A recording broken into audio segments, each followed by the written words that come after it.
Hello, I'm Alex Jones, a syndicated radio and television host based in Austin, Texas. And for many years I've been exposing the criminal activities of the global elite, also known as the New World Order. And this collection of power-mad megalomaniacs has been using a successive string of terrorist events to usher in their corrupt world government. A world government where populations, their own documents show, will be herded into compact cities, will be issued national ID cards, and yes, even implantable microchips. But in this film, we're first going to look at some historical examples of tyrants and governments, oligarchies alike, using crises, in many cases, terrorist events that they themselves perpetrate against their population, against their own bureaucracies, to create a crisis, to get the people to exchange liberty for so-called security. We're going to look at some historical examples of this, going back to Nero burning Rome to blame it on the Christians, and then fast-forwarding to Adolf Hitler burning the Reichstag shortly after being elected, the governmental building, to blame it on his political enemies, to destroy their Bill of Rights and Constitution, and to announce martial law. Then we'll look at the Northwoods document from 1962, where the Joint Chiefs of Staff and many other sectors of the federal government to the highest levels were planning to blow up airliners full of Americans, full of American citizens. Then we're going to fast forward to the federal government training the drivers, cooking the bomb in the horrible attack, the first attack on the World Trade Center in 1993. They were caught doing it. It was in the news, but got brushed aside. The FBI was caught on videotape admitting it, bombing the World Trade Center complex to get their agenda through. Then, of course, 1995 with the Oklahoma City bombing.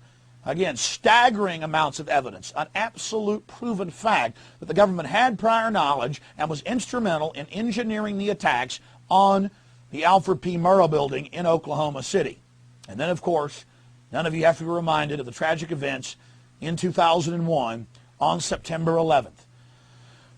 My friends, the government just didn't have prior knowledge of September 11th al-Qaeda attacks. They actually funded, trained, protected, coddled, shepherded al-Qaeda into this country, trained many of the terrorists at the Pensacola Naval Air Station, USA, threatened FBI and defense intelligence officers who tried to stop al-Qaeda, threatened them with arrest. Bush signed, now public document, W199I, 2 months before September 11th, threatening them with arrest if they tried to stop al-Qaeda.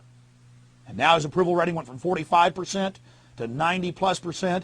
The USA Patriot Act that has just eviscerated the Bill of Rights and Constitution has been passed, and yes, it pertains to Americans. Their cashless society, compact city control grid is falling into place. The people were preconditioned before all of these terrorist attacks to give up their liberties, and then the government will be able to protect them from terrorists.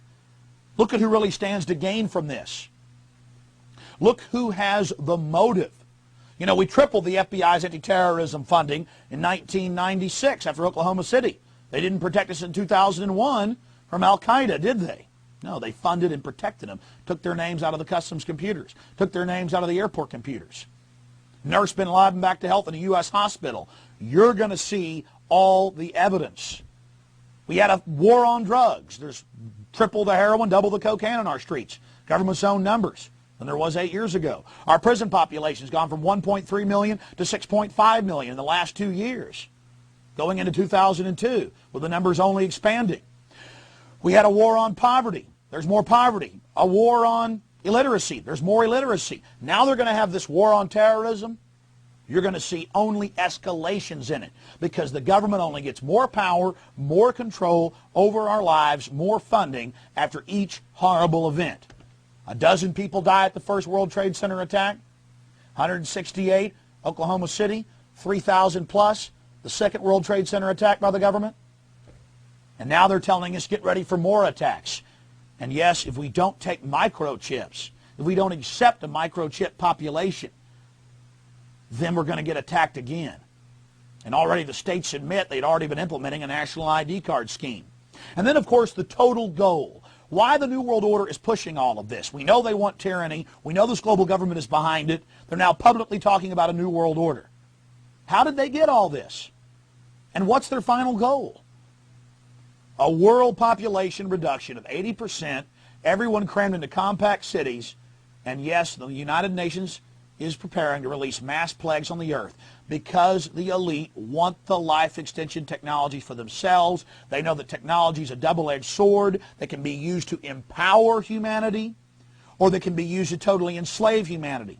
And they know they're in a race against time, that their window of opportunity is closing. And they've got to dehumanize us. They've got to enslave us here on the global plantation now, or they're going to lose control. The New World Order is run by absolutely ruthless individuals, hell-bent on dehumanizing the entire human community, obsessed with total control. These megalomaniacal Satanists are absolutely sworn to the creation of a worldwide tyranny called the New World Order.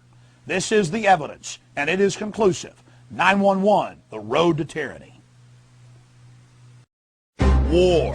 Empires are built and maintained by it. Populations rally during time of war. Nothing centralizes power like it on Earth. All throughout history, leaders have used this unifying force to control populations. Humans instinctively shift into mindless groupthink when faced by an outside threat, whether real or manufactured. But now, in the 21st century, the system of control continues, but with more sophistication. You see, if there isn't an enemy to fight, you have to manufacture one.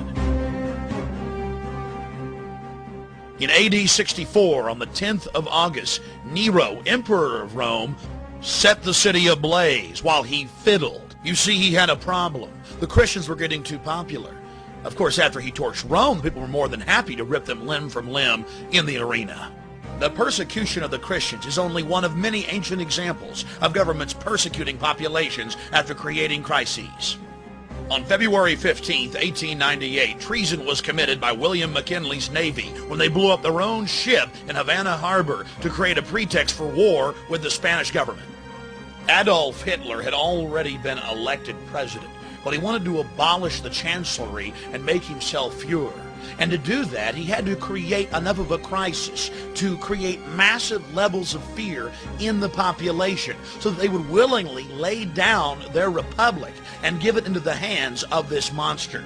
On the night of February 27, 1933, Adolf Hitler's stormtroopers, historical documents now conclusively show from Nazi archives, burned the Reichstag government building to the ground. A wave of arrest then took place across the Reich as the Fuhrer told the people, yes, I will protect you. You will have a utopia world. Everything will be given to you by the state as long as you offer total fealty and support